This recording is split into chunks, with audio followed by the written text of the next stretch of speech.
Antoine Goblet, bonjour. Vous êtes candidat aux législatives pour la première circonscription de l'Aisne sous l'étiquette UPR. Pourquoi vous vous présentez?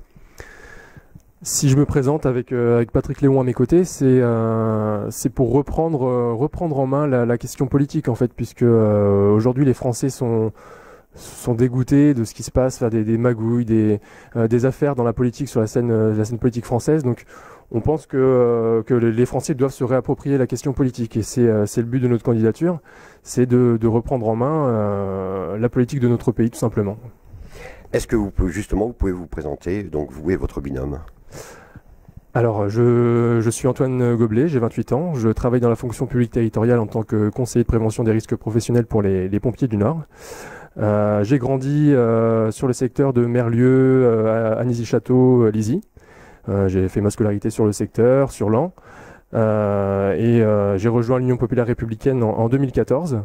Je suis un citoyen tout à fait normal. Je n'étais pas particulièrement intéressé par la politique avant l'UPR. J'ai jamais adhéré à un parti politique ou quoi que ce soit.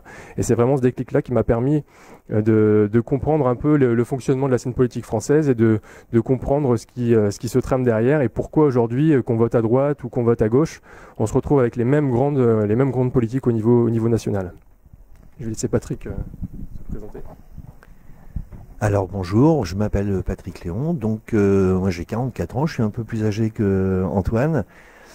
J'ai rallié l'UPR parce que c'est un parti qui a des principes démocratiques qui sont extrêmement sains, qui sont simples à comprendre pour tout le monde, et qui en même temps a fait cet effort d'expliquer concrètement les choses avec des mots de tout le monde, avec des mots très simples.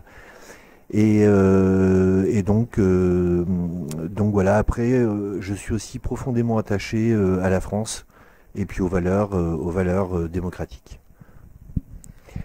Alors Antoine Goblet, votre candidature repose sur deux objectifs, lesquels?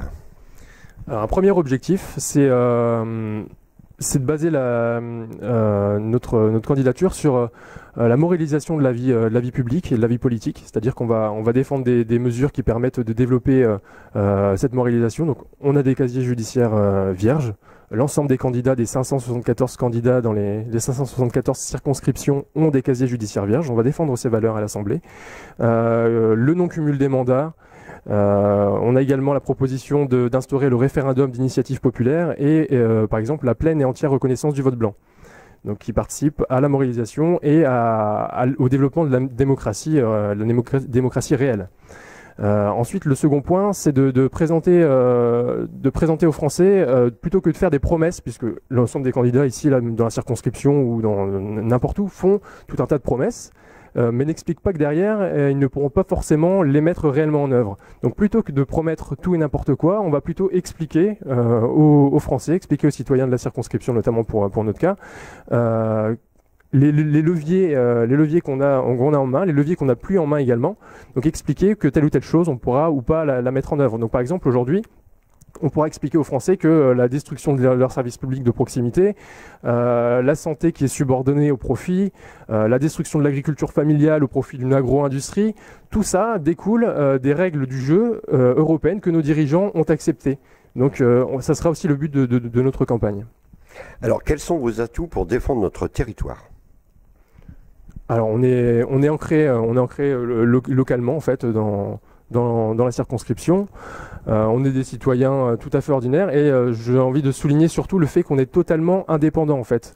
Aujourd'hui on représente vraiment le seul vote vraiment nouveau et utile dans la circonscription, une réelle opposition aux autres candidats, puisque nous n'appartenons, enfin tu me coupes si je me trompe, mais on n'appartient à aucun réseau politique, à aucun réseau en fait qui permette telle ou telle stratégie pour avoir des positionnements plus que de défendre les intérêts réels des Français. Donc nous on est totalement libres et on défend réellement, en fait nos seuls patrons ce sont les Français, ce sont les citoyens.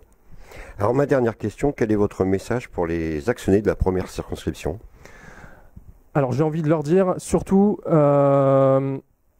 essayez de vous libérer de ce vote par habitude.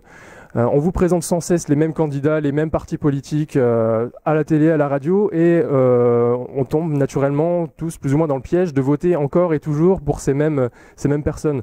Donc en fait, si on vote encore et toujours pour les mêmes personnes, on aura derrière encore et toujours les mêmes politiques qui seront appliquées. On a beau avoir des candidats en local pour le mouvement En Marche, etc., qui sont plus ou moins des candidatures citoyennes, entre guillemets, derrière ce sont les mêmes responsables qui tiennent les manettes. Donc si vous votez encore et toujours pour ces mêmes personnes, on aura encore les mêmes conséquences derrière. Donc votez pour un parti nouveau et des candidats réellement indépendants en fait. Merci monsieur. Je vous en prie, merci.